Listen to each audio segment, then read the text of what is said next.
Hi guys, welcome to my YouTube channel. My name is Caroline for Calicious Loves. We're still in the month of February and this is the second video of the 4 videos that I promised that I will talk about wedding planning. My last post, which was last week, was on the things that I focused on. Make sure you check it out and get some tips from there. And in this video I'm going to talk about things that I did not bother doing for my wedding. There's so much information and so much wedding ideas out there that from the time you start planning your wedding, you want to know what you are not going to do and what you're going to do. You don't want to spend 3 months down the line and then decide, you know what, I'm actually not gonna do that. Let's get into it, the things that I did not bother doing because I just didn't have the time. I DIY'd the things that I could. So if I could not DIY it and it wasn't really necessary, I did not bother. Wedding place cards. So these are the little name cards that you put around the table allocating people to their seats. I did not do that. One, because the way I wanted my guests to be, I wanted my guests to be free. I didn't want to allocate them seats. So if you came in a gang of 10, then it's guaranteed you were all gonna sit on the same table. I didn't want to split people around or try to force people to mingle. I mean, they're coming to the wedding for me. If they want to end up living with a husband or a girlfriend, that's up to them, but that's not my job. So I just wanted people to sit wherever and feel free. Not like, oh, okay, so we've mingled during, the champagne reception, and then when it comes to the sit-down dinner, oh, so my table is that side, I'll see you later. No, I just wanted it to be free sitting so that if people, made acquaintances during the champagne reception, then they could go and sit together. The only tables that I reserved was for the bridal party and for the parents. And secondly, it is expensive. If you are ordering it, you are being charged per person. So if you've got I've seen sitting charts of people's weddings and it's like 500, and that means 500 plus cards, and that's if it's like £1 each or 50p each, that's like 250 you could have put towards something else. So it's up to you, but for me, I just felt like it wasn't necessary. The second thing that I did not bother doing is a seating plan, a seating chart. If you have place cards, you're going to do a seating chart, and I did not do that because I didn't have the place cards. And then some of our people would do last minute, and I didn't want to leave the seating chart till last minute to do amendments. So I just what, no place cards, no seating chart, and save money. Even if it's just £10 going to cost to print it, it's still something. And if you want to do a seating chart, you want to make it look nice. So, if you want to DIY it, and then there's all this time that you invest in DIYing it, so I did not bother doing that. I did not bother sending out card invitations. You print out the card invitation, then you post it, or then you have to make arrangements to get it delivered to whoever you're inviting to the wedding. It's too much work. It's crazy. Or save the date. People who are close to you, depends who you're inviting to the wedding. He proposed, see, yay. You post on social media and WhatsApp and you send it around family groups. They know you're getting married. And then as you go along, you say, oh yes, this is the date, this is the date, this is the date. If they're close to you, they'll keep in mind of the date now. You tell them, hey, yes, I'll invite you. You give them a date. So I did not do any card invitations, like physical. What I did the Evite. So I just went online and did these free online invitations, screen munched it, and then sent it to all my contacts. Pretty much everybody's on WhatsApp now, or you can send it to them via text, or if it's one of those like parents or grandparents, there's always someone who's going to pass on the message. And what I did, I created a website. I used gettingmarried.com.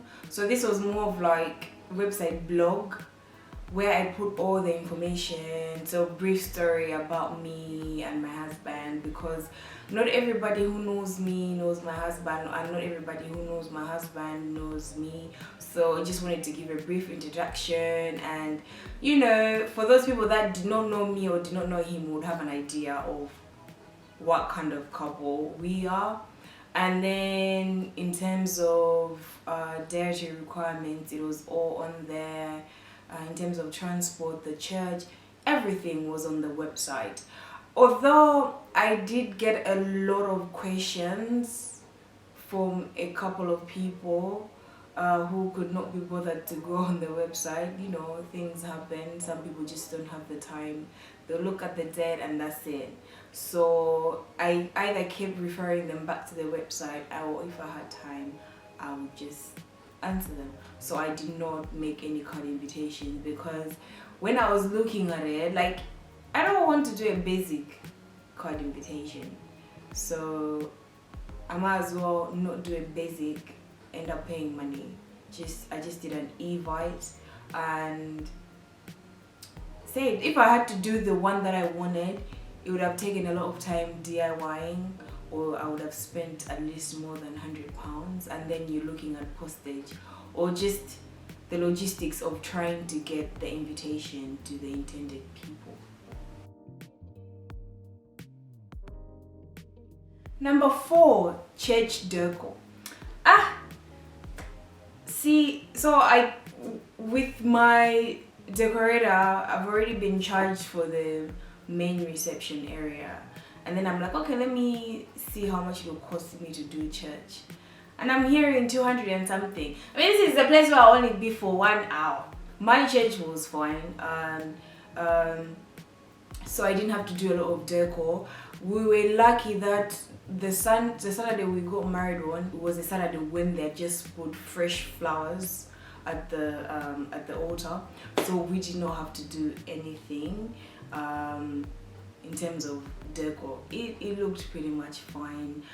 In the videos, the main focus was on us and the front and the guests, and not really much around the church. And most of the churches, depending on what your church is like, if Church of England, Methodist, Baptist, Catholic, I know that their interiors are really good, so there's no need to focus a lot of decoration on the church.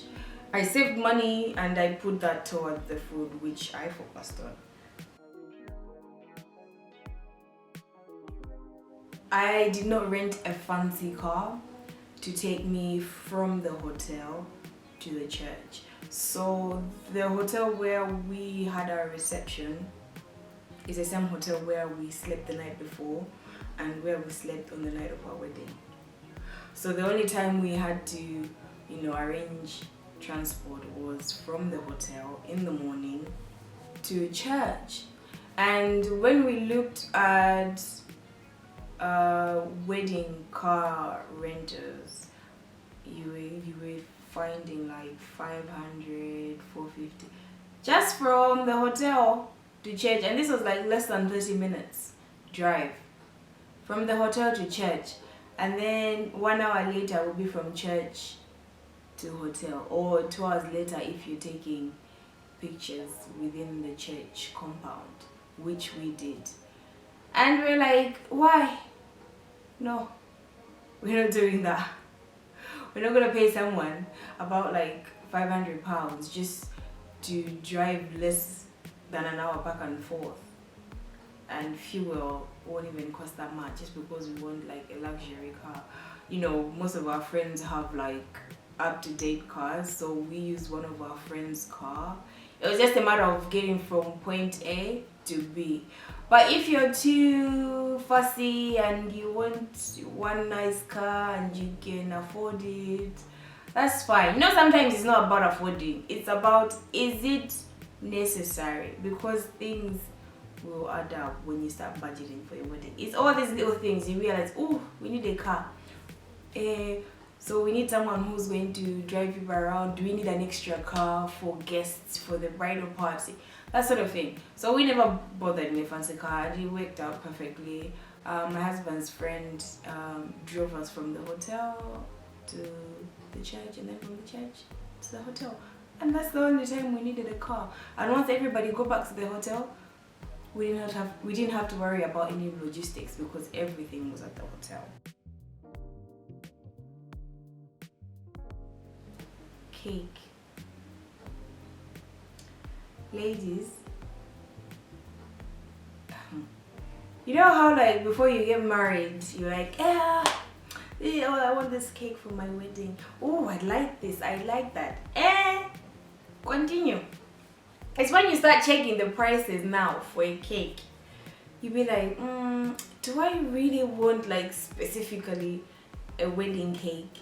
Or like one fancy kind of cake, and you start, you know, having second thoughts, you know, like, okay, let me reconsider.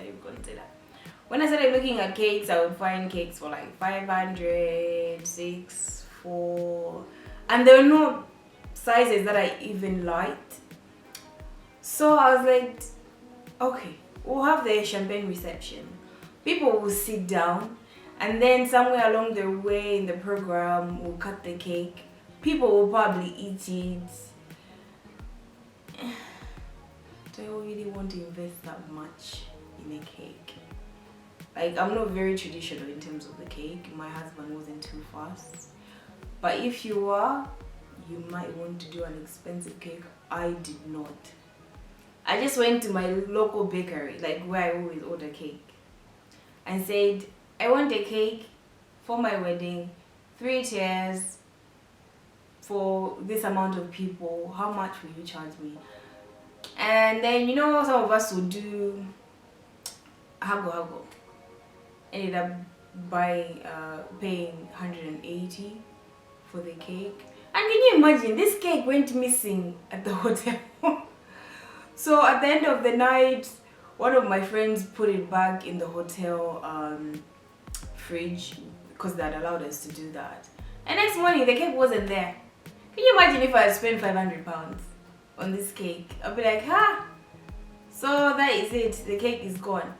So I didn't spend so much on my wedding. I didn't like get a traditional wedding cake. It was a sponge cake, I think, which was nice. It was soft, it was fresh cream.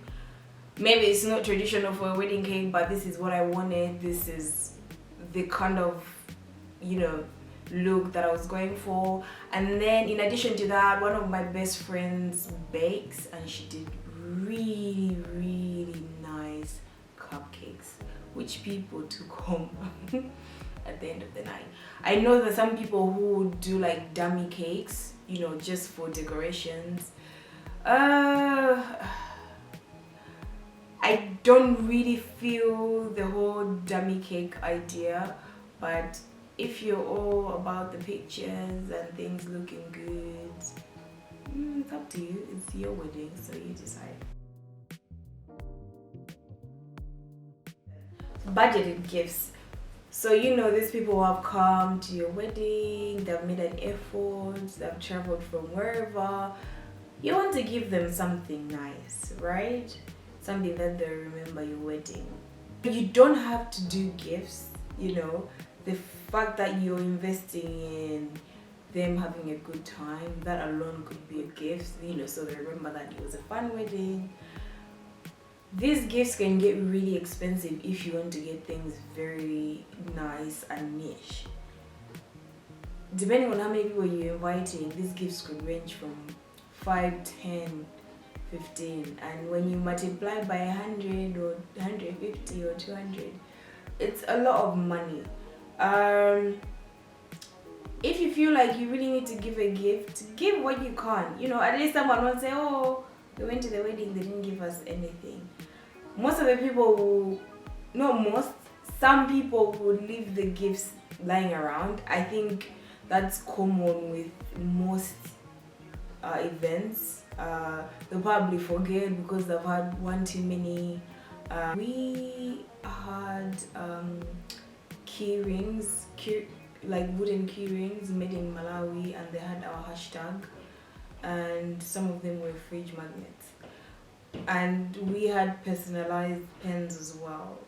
Majority of the people did take them, so that's a good thing. Actually, neither me and my husband have a pen or a keyring or a magnet from that wedding. We have tried to get a hold of one, but just couldn't. So I'm guessing that people did take them because there were only a couple that I saw lying around. So it's up to you, but you don't really have to. After all, if you want to go big, that means you have to spend more money, and you have to think, will my guests really appreciate it? If you feel like they won't, then don't bother. A slideshow. So I know there's a couple of wedding ideas where when your guests are having dinner, you want to put a slideshow, you know, you guys, your pictures and stuff. I did not bother doing that because one, the logistics of it, they didn't have a projector. Like, I don't even know how we would do the whole projector thing. Like, you just look a bit tacky. Well, that's my thinking, that it would look a bit tacky. And people are eating, you don't want them to then be busy looking at pictures of you. Like, let them enjoy their food, focus and mingle. Because if sometimes there's too much going on, it's like, can we just eat now and listening to the slow music and chat on our tables? I didn't want to disturb my guests with the slideshow because that's the only time I thought I could do the slideshow. And during the champagne reception, people are talking and trying to get pictures with the bride. I did the champagne reception because I need to drink this champagne though. So I wasn't anywhere else taking pictures. I joined them and I had the canopies as well and went around and saying hi to people. So yeah, I did not do the slideshow. But if you want to do the slideshow, I would definitely not do it. I would advise not doing it. But then again, it's your wedding. You don't have to listen to me. I'm just sharing my experience. So that's it, guys. Those are the things that I did not bother or like pay so much attention to. So the place cards, the slideshow, the seating plan, the fancy car from hotel to church, the traditional wedding cake. Alright, thank you so much for watching, guys. I hope you found this very helpful. If you are planning a wedding, good luck with that, and congratulations to all those people who will be getting married soon.